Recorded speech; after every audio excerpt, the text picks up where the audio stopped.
Hi, I'm Joe Feeks, editor of Pig Health Today, and with me is Cassie Jones. She's associate professor at Kansas State University. Cassie, it's great to see you. Well, thanks for having me today. You've been doing a lot of work, as have others, on tracking viruses in feed. This is an important subject. It's also kind of a scary one. I want to talk to you in particular, though, about feed mill biosecurity. You've been doing a lot of work with that, but wow, there are a lot of moving parts there, a lot of trucks coming and going. Where do you begin? Well, the aspect of feed mill biosecurity really occurred to us in the middle of the porcine epidemic diarrhea breaks in the United States. And at that time, we recognized the threat that feed-based transmission can have, and somewhat based in ingredients in the feed itself, but really because we have all of this, like you said, transport from farms to feed mills and then back to farms. And we've done a really nice job in the United States in conventional pork production to create fantastic biosecurity around the farm. But one of the weak points has been that we continue to allow transport to feed mills and back to other farms, meaning that the feed mill can become a source of virus transmission. So what do you do about that? Where do you begin? Well, part of it is we had to take a risk-based approach because the fact that we had not put biosecurity around feed mills before really meant that we didn't need to. And so with PEDV, that was really the first time that we started to recognize that there were viruses that could be tracked far enough and in fomites like feed or on tires back and forth from the feed mill. And so as we looked initially, we started to identify the biggest risks by doing some environmental sampling and better understanding where in the feed mills we might have the highest risk for contamination of viruses. And what have you found? Well, we found some interesting aspects. So certainly the most likely place to be contaminated of all places are worker shoes. And maybe that's not that surprising when you think about it, but historically when we work with feed mills and when we've trained feed mill managers and people that work in feed mills, we don't have the same expectations for biosecurity that for those individuals that we would for people that work on farms. People that work on farms many times aren't allowed to keep pigs at home, for example. Or when they go into farms, even if it's a grow-finish barn, they're expected to change boots or wash their shoes. We don't have those same expectations historically for people that work in feed mills. And so when we started understanding where the biggest risks are, the fact that it was from people may not have been that much of a surprise. So what do you do about that? I mean, is it just a matter of putting up additional safeguards when they're coming and going? Is it shower in, shower out? What's going to happen? It really depends upon the risk of the virus, what pathogen we're dealing with. And so certainly within the United States right now, we're encouraging people just to start thinking about it. And so we have some production systems that are very progressive and are starting to put in what we call Danish entry systems, where just like we would have at a sow farm where you have a bench that you sit on, you take your outside shoes off, and then you swing your feet over and put clean shoes on that you only use within the barn, or in this case, within the feed mill. Other feed mills have places for employees to wash or sanitize their shoes, or are putting down some sanitizer solutions on floors to try to minimize high-risk areas. But you talk about shower in, shower out for feed mills, that may not be too far down the road as we look at some ASF endemic countries and some of our partners that we've worked with. They are showering into feed mills, and the biosecurity to get into feed mills in some places is as high as it is to get into farms.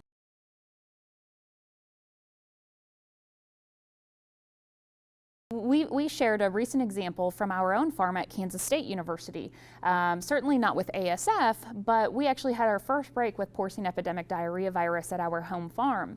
And so we used environmental sampling at the farm very heavily to help us train our own farm employees, but then also better track the virus so that we could walk it out of the farm and, more importantly, keep the feed mill clean and keep an off-site nursery clean, and using this environmental sampling and feed mill sampling to make sure that we minimized risk. Now, we talked about people coming and going, but what about the trucks and other vehicles? So that's certainly one of the concerns that we had on our farm. We had, at our K-State farm, we have one feed truck, really two feed trucks that deliver feed back and forth, but one that was used most heavily.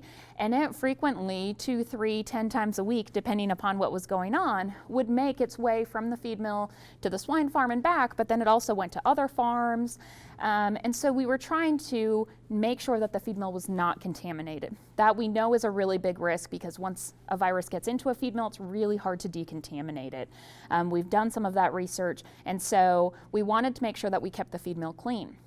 One of the things that we were able to do is, since we had 2 feed trucks, one we designated to be inside the farm itself. And so we moved it to the inside of the perimeter of the farm, and then we moved feed through the stinger from the feed mill truck over the fence line into the truck that existed within the perimeter of the farm. And then from there, it delivered feed into the different barns that were within the perimeter.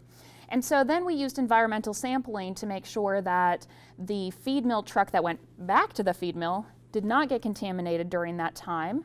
We actually kept the feed truck out of the feed mill until those swabs came back negative. But what we did find about the truck in the inside of the perimeter was pretty interesting.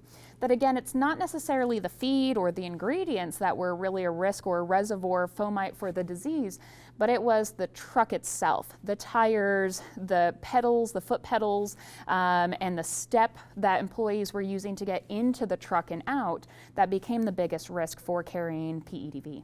It gets complicated in a hurry, but again, we try as much as possible to use data to make decisions.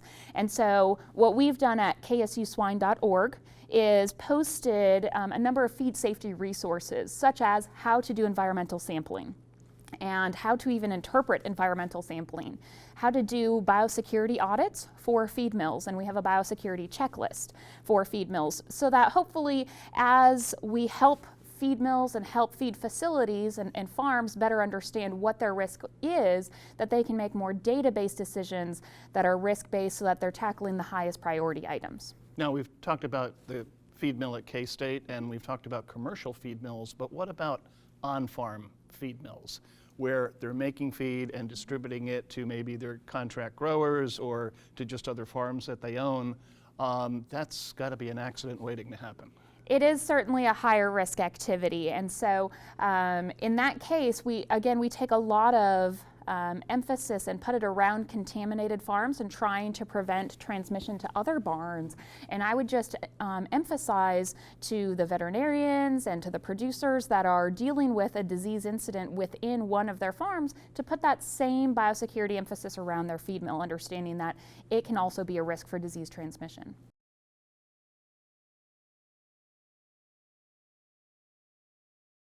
And of course, this all starts with the virus that may be being imported with the feed and so forth. What advice do you have for both feed mills and producers alike in terms of sourcing ingredients? Yeah, that's an excellent question. Certainly, we recommend excluding all high-risk ingredients. Now, your next question is probably, what is a high-risk ingredient? And again, there's no short answer to that. And so what we've recommended to a number of our producers is to at least start with a better understanding of where their products are coming from. And I think in the swine industry, we've done a pretty good job of that. The feed industry is starting to catch on, but a lot of kind of co-species mills don't really understand why we're even asking these questions. And so that's been an interesting aspect, but asking the questions about where are the vitamins produced that are in my vitamin premix? What type of carrier is with this product? Where are these grains grown, or where is the protein component coming from in my soybean meal? And so asking and going through the process of identifying not just who you purchased a product from, but who the true supplier is, who manufactured or processed or grew that product, helps you better understand what are the risks, and then help you make more risk-based decisions about whether that's something that you could maybe exclude altogether, or if that's something where you may choose to buy a higher priced product because it may have less risk compared to a lower priced item. So many vitamins, trace minerals, and feed medications are made in China. We can't just pick up production and move it elsewhere. I think the industry is kind of married to working with a lot of these companies. But I've heard it said, and I'd like to get your comment on this, that it's not so much where the feed ingredient or feed medication is made, it's really about the quality control and the biosecurity with that individual manufacturer. Exactly. I would completely agree with that, and that's really been one of our leading themes. I see a lot of anti-initiatives out there where it's exclusionary from all ASF countries altogether. We know that we can't implement that because we have products that we can't get from non-ASF countries. And arguably, a lot of the products that might be coming from some of those countries are actually safe. And so it comes down to a number of different factors. And so where the product and how the product is manufactured becomes very important. I think that something like a rice hull or a carrier, soy hulls, rice hulls, corn cob carriers, those, depending upon the country that they're from, can be relatively high risk. However, fermented amino acids or vitamins that are produced in laboratories, that whether your facility went and inspected them or maybe there's a third party that you trust that has verified that they are what we call a biosecure facility, as long as those are packaged in a clean environment and in a sealed package, I'm pretty comfortable with them. However, if those same products arrive to me in a tote bag, and I don't know if that tote bag had been reused previously or if it's in a vessel or in a truck, and I have no history of what had transported that product in bulk or the vehicle that had transported that previously, I consider that higher risk because of the potential for cross-contamination. And so again, it's not as easy as saying we just aren't going to bring any products in or any ingredients in from these countries. It really depends how that product is produced, how it's packaged, and how it got into the United States. What's a veterinarian's role in all this?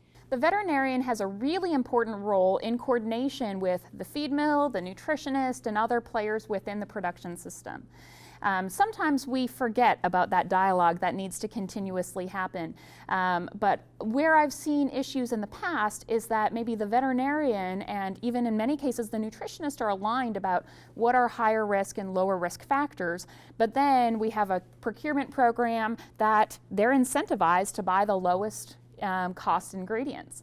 And so making sure that all three of those parties are married together and making correct decisions and risk-based decisions becomes important, and the veterinarian has the best skill set to be able to help the other entities make those decisions. Well, Cassie, these have been great insights, and I know the pork industry really appreciates all the work that you and others have been doing to get us focused on feed biosecurity. Thank you.